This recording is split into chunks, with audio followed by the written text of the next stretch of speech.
خانہ کعبہ، لیکن اس کے بارے میں سجدے کا کسی معصوم نے نہیں کہا کہ آپ اس مٹی کو اٹھائیں اور سجدہ کریں، اس کے حوالے سے کوئی ایسی بات موجود نہیں ہے۔ لیکن خاک شفا کے بارے میں بہت زیادہ سفارش کی گئی ہے، بہت زیادہ کہا گیا ہے، لہٰذا ہمارا یہ خاک شفا پہ سجدہ کرنا پیغمبر اسلام کے فرمان کی روشنی میں ہے کہ جس میں آپ نے ارشاد فرمایا جعلت لی علی الارض مسجدا و طہورا، کہ پروردگار نے زمین کو میرے لیے سجدے کی جگہ بھی قرار دیا اور پاک بھی۔ لہٰذا زمینوں میں سے سب سے بہتر زمین اور سب سے بہتر مٹی کیا ہے؟ وہ خاک شفا ہے، اور خاک شفا کی بہت اہمیت ہے۔ اس کے بارے میں ہے کہ اگر آپ اس کو کسی مریض کو اس کی تھوڑا سا آپ چکھا دیں تو اس میں شفا رکھی ہے اللہ نے، یہ کوئی عام شخص نہیں کہہ رہا، صادق آل محمد ارشاد فرما رہے ہیں فیہ شفاء لکل داء اکبر، اس میں بڑی سے بڑی بیماری کے لیے پروردگار نے کیا ہے؟ شفا رکھی ہے۔ کس میں؟ خاک شفا میں۔ لہٰذا یہ انسان کے لیے شفا کا سبب ہے۔ اور امام فرماتے ہیں، معصوم فرماتے ہیں کہ شہادت کے بدلے میں اللہ نے ہمارے جد حسین کو دنیا میں کچھ انعام عطا فرمائے ہیں۔ پہلا انعام جو پروردگار نے سید الشہداء کو شہادت کے بدلے میں دنیا میں عطا فرمایا ہے وہ کیا ہے؟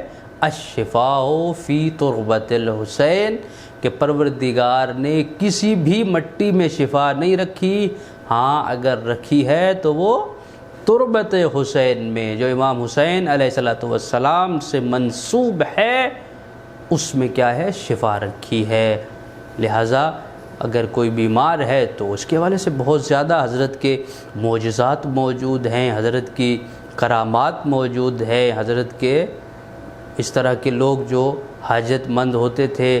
سب سے پہلی بات تو یہ ہے کہ جو بندہ معرفت کے ساتھ جائے، پیغمبر اسلام میں ارشاد فرما رہے ہیں کہ اللہ جب کسی بندے کے ساتھ بھلائی کا ارادہ کرتا ہے، اللہ چاہتا ہے کہ میں کسی بندے کے ساتھ بھلائی کروں تو اس میں اللہ کیا کرتا ہے؟ دو کام کرتا ہے۔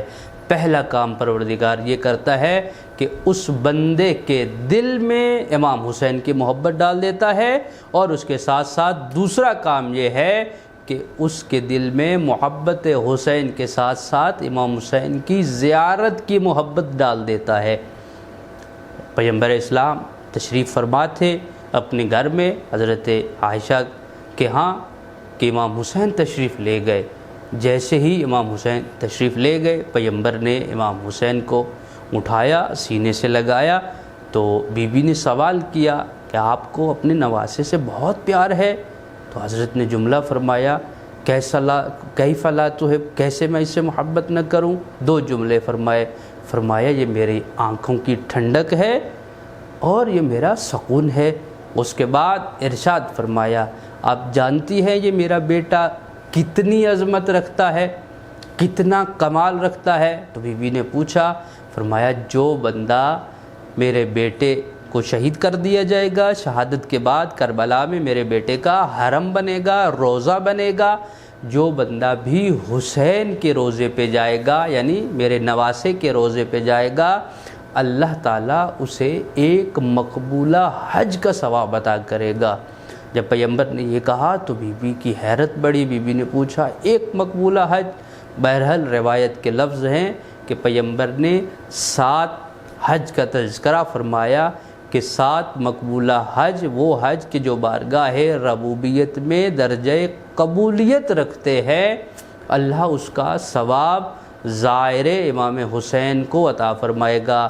اور جتنی بھی عبادتیں ہیں، جتنے بھی بندگی کے ذریعے ہیں، واحد ذریعہ یہ زیارت کربلا ہے۔ پروردگار نے، پیغمبر نے ارشاد فرمایا ہے، پیغمبر کے بیٹے حضرت امام جعفر صادق نے ارشاد فرمایا ہے کہ زندگی میں ایک مرتبہ میرے جد حسین کی زیارت پہ آپ ضرور جائیں۔ حج کے بارے میں یہ نہیں ہے، باقی عبادات کے بارے میں نہیں ہے کہ اگر آپ کے پاس نہیں ہے تو آپ قرض لے لیں، ادھار لے لیں، لیکن واحد زیارت امام حسین ہے کہ جس کے بارے میں معصوم امام ارشاد فرما رہے ہیں اگر آپ کے پاس پیسے نہیں ہے پھر بھی ایک مرتبہ میرے جد حسین کی زیارت پہ ضرور جائیں، اور اس کے لیے آپ کو قرضہ ہی کیوں نہ لینا پڑے۔ لہٰذا زیارت امام حسین کی بھی بہت زیادہ سفارش ہے، انسان وہاں جائے اور جا کے اپنی حاجات تو طلب کرتا ہی ہے انسان نا، لیکن اہم ترین جو چیز ہے حضرت انسان کو چاہیے کہ جیسا کہ میں نے شروع میں عرض کیا کہ پیغمبر نے ارشاد فرمایا ان الحسین مصباح الہدی والسفینۃ النجاۃ، حسین مصباح خدا ہدایت کا چراغ ہے اور نجات کی کیا ہے؟ کشتی ہے۔